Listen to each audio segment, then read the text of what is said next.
What is up, vegans? LiberEat here with the always lovely Jairo. We're at Yonge and Dundas Square with the famous Eaton Center behind me, and we're about to head down and disrupt the Urban Eatery, one of the busiest and heavily populated food courts in the entire city, and see how it goes.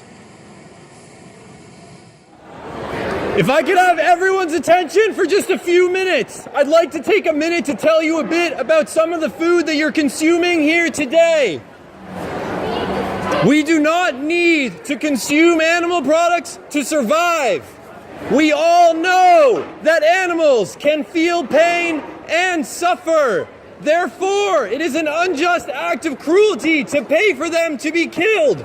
I am sure that most of you would identify yourselves as animal lovers.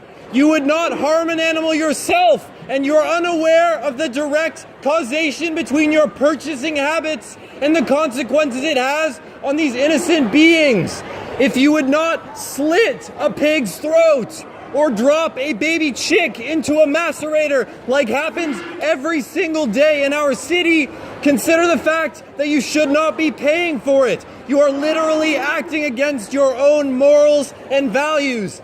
I'm not here to tell you that what you're doing is wrong. I'm here to say, think about what you're doing and if it aligns with what you truly believe is right. When you're lying on your deathbed, will you like to say, I lived according to what I thought was true and just? Or would you rather say, I tried my best, but chicken wings taste pretty damn good? There's no reason to do this. What's the problem? My problem is that animals are dying by the billions for no just reason. In today's society, we have numerous options for alternatives that don't involve the harm of any sentient beings. These are animals that we would otherwise care for or keep as pets, and we shouldn't be hurting. Thank you for listening, and consider the consequences of your actions. Do research. Look into what happens at slaughterhouses in Toronto. I was at a slaughterhouse this morning where I watched more than one truck full of pregnant dairy cows going into slaughter. I have friends who looked them in the eyes knowing that they were going to be killed minutes afterwards. And the only reason that these animals are killed is because people like us will pay for their flesh. That's it. We don't need it. It's destroying our environment. It's destroying our health. The number one cause of deaths in humans is heart disease. And the number one cause of heart disease is consuming animal products. We don't need calcium from milk. The countries with the highest consumption of dairy have the highest rates of osteoporosis. We have been raised and conditioned to believe that these things are good for us, that it's normal and okay to cause violence against animals, but it's not. Think about it. If you couldn't kill a pig yourself, if you wouldn't slit its throat, you'd probably rub its belly, then don't pay someone else to do it. Why? It doesn't make logical sense, and there's no justification for it.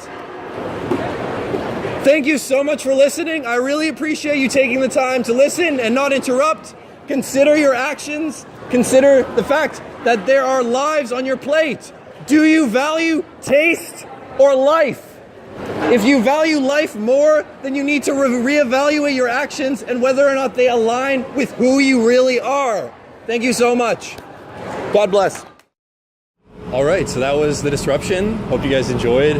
I was more than a little nervous. I stumbled a couple times, but you know, what can you expect in a place that busy? It just goes to show that like you don't have to be an expert public speaker or someone who's really well versed or used to doing this. This is only my second solo disruption. But the animals are more important. You know, you kind of have to step over that fear in order to go out of your comfort zone and educate people, do something that'll help, right? So I really want to accentuate the fact that this is something that anyone can do. You can do it at any place that exploits or profits from the harm of animals.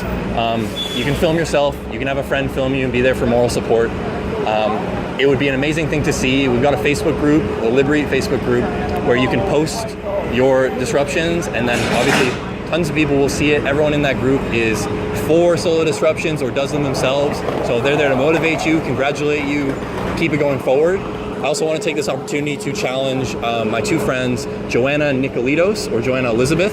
my friend DXE organizer, and also Rachel. You know who you are. She's not on Facebook right now, but I'm sure she'll see this somehow.